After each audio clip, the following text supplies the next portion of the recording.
ବିଜ୍ଞାନ ହେଉଛି ଜ୍ଞାନର ଜନନୀ।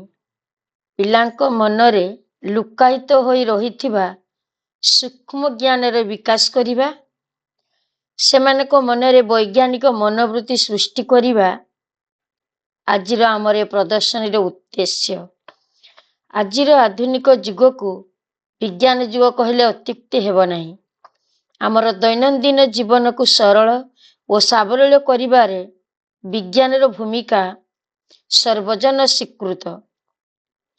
ମଣିଷର ଖାଦ୍ୟ, ବସ୍ତ୍ର, ବାସଗୃହ ଠାରୁ ଆରମ୍ଭ କରି ଶିକ୍ଷା, ସ୍ୱାସ୍ଥ୍ୟ, ଗମନାଗମନ, ନିତ୍ୟ ବ୍ୟବହାର୍ଯ୍ୟ ବସ୍ତୁ ପାଇଁ ବିଜ୍ଞାନ ଉପରେ ସମ୍ପୂର୍ଣ୍ଣ ନିର୍ଭରଶୀଳ।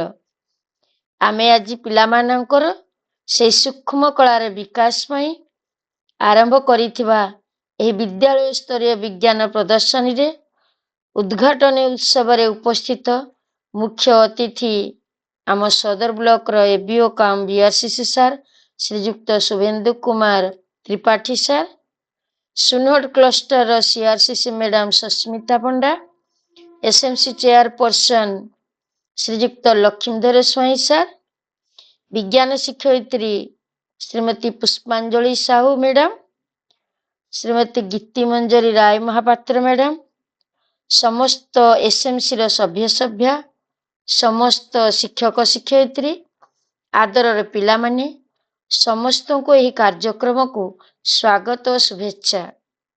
ପିଲାମାନଙ୍କର ଉତ୍ସାହ ଓ ଉଦ୍ଦୀପନାକୁ ବହୁଗୁଣିତ କରିବା ପାଇଁ ଆଜି ଆପଣମାନେ ଆମ ଗହଣରେ ଉପସ୍ଥିତ ଥିବାରୁ ଆମେ ବହୁତ ଗର୍ବିତ ଅନୁଭବ କରୁଛୁ। ପିଲାମାନେ ମୋତେ ପଚାରୁଥିଲେ, ମ୍ୟାଡାମ ଆମ ଏକ୍ଜିବିସନରେ ଗେଷ୍ଟ କିଏ ସାର୍ ହେବେ? ମୁଁ କହିଥିଲି, ତୁମେ ଜମା ବ୍ୟସ୍ତ ହୁଅ ନାହିଁ। ଠିକ ସମୟରେ ଯିଏ ତୁମର ଗେଷ୍ଟ ହେବା କଥା, ଯିଏ ତୁମର ଅତିଥି ହେବା କଥା, ସେ ଆସିବେ ଏବଂ ତୁମର ପ୍ରୋଜେକ୍ଟ ନିଶ୍ଚିତ ଦେଖିବେ। ତେବେ ଶୁଭେନ୍ଦୁ ସାର୍ଙ୍କୁ ଅନୁରୋଧ, ସେ ଆମ ପିଲାମାନଙ୍କୁ ତାଙ୍କର ଆଶୀର୍ବଚନ ପ୍ରଦାନ କରିବେ।